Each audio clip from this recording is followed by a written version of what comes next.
talking about the Irish folk horror movie The Hole in the Ground. This one is directed and co-written by Lee Cronin. Now, whilst I was watching this movie, which is about a changeling, I'll come on to give you a brief plot synopsis in a minute, but I thought, man, I feel like I've seen this film before. And sure enough, this actually is very, very similar to not one but two other movies that I have seen. The most recent one being The Hollow Child, which I believe came out in 2017, which is a very, very similar film to this one. And then there was also there's a anthology movie called A Christmas Horror Story, which does have a section in that, a short film, again about a changing, and it's about this kind of like, you know, a very similar story, although that being a short anthology movie. So this one, what's the film about? So it essentially focuses on this this single mother who is living in this new area, which is just by the kind of a kind of forestry area, which has this large sinkhole in there, and she's got this young son, and all of a sudden she kind of notices changes in her son's behaviour, and kind of as the movie progresses, we learn that this boy may well be not a boy at all, but in fact a changeling, and a dangerous one at that. So it's a case of, is this mother kind of cracking up? Will anyone believe her? What's she going to do about it? So that's your basic plot premise there.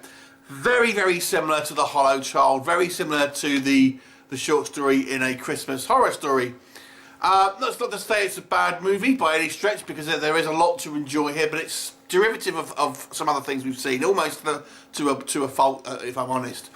Anyway, so what works in this movie? The standout for me, I've got to say, this young boy's acting was incredible.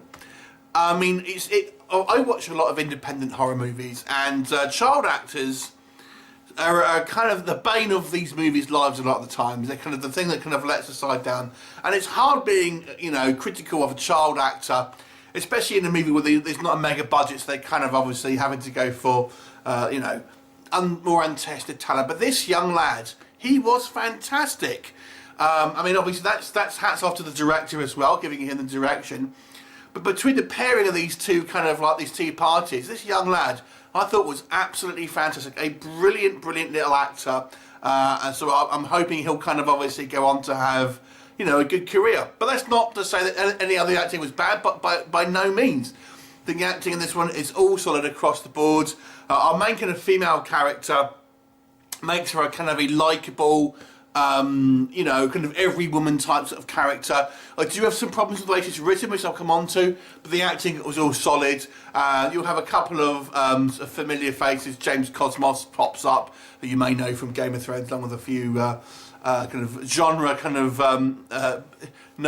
films under his belt. So that was good. I thought the cinematography here was excellent. There's some really kind of like fantastic shots within this kind of this woodland area. We have this huge sort of sinkhole, and we kind of get these drone shots overhead and stuff like that. Let's make it look really kind of creepy. And it's a point where it kind of makes the mundane look kind of supernatural and kind of like weird and creepy. And I thought it does a great job of that. And also there's kind of like this haunting sound kind of soundtrack that goes with it. There are some really cool creature effects here, I've got to say, and some.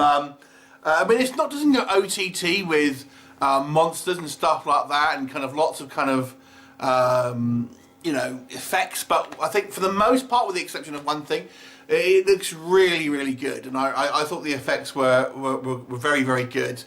And the story, although it is kind of similar to those other ones I've mentioned, was an engaging story with, you know, with a good pacing.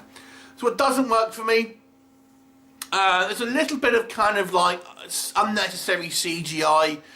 We have like a CGI spider in a couple of scenes, and I thought, why just not get a real spider? I mean, surely it can't be that difficult. But yeah, there's a bit of a crappy looking kind of CGI spider. That sounds really nitpicky, I know. The main thing for me, and is there's some illogical writing here, to be honest, and this is the problem.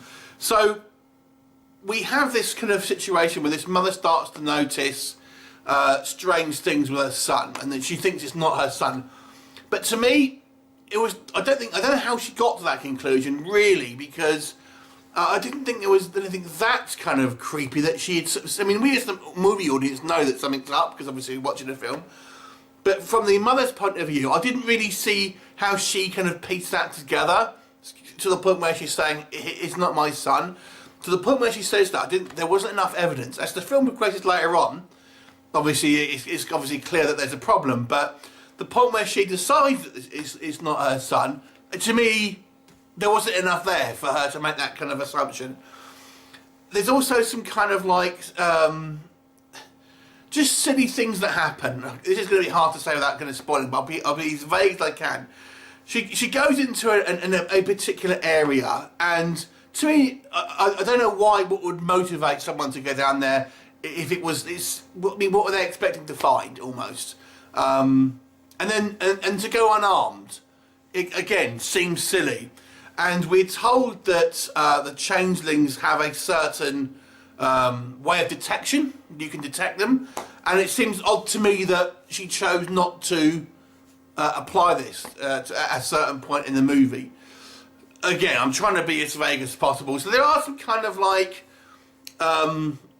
quite poor logic decisions here, I find, that until this point it was kind of quite a kind of almost believable film to a certain degree in regards to sort of character motivations and how people believe. But I feel the character, our female lead, although she's not badly acted, the way she's written, I would say, leaves a little bit to be desired in regards to some believability and kind of stuff like that. But really, that's the only thing. I think, you know, outside of that, it's an enjoyable horror film with a good sense of tension, decent effects, and like I say, a really kind of like stellar little actor here in regards to this little boy. So I'm going to give this one a 7 out of 10. I think it's worth a watch for the majority of horror fans out there. It's by no means a gory film. It's not got a high body count. There is a somewhat kind of like creepy scene of a death, but that's kind of that's about all you're going to get. But I think this is worth a watch. I enjoyed it. I mean, there's one called. It also reminds me. It's not really like the film, but there's one called the Hallow, which was also like an Irish kind of folk horror film. It kind of is a good companion piece to that, I would say. I'll give this one a 7 out of 10. Have you seen it? What did you think of it? Leave me a comment and I'll look forward to you next time. Bye for now.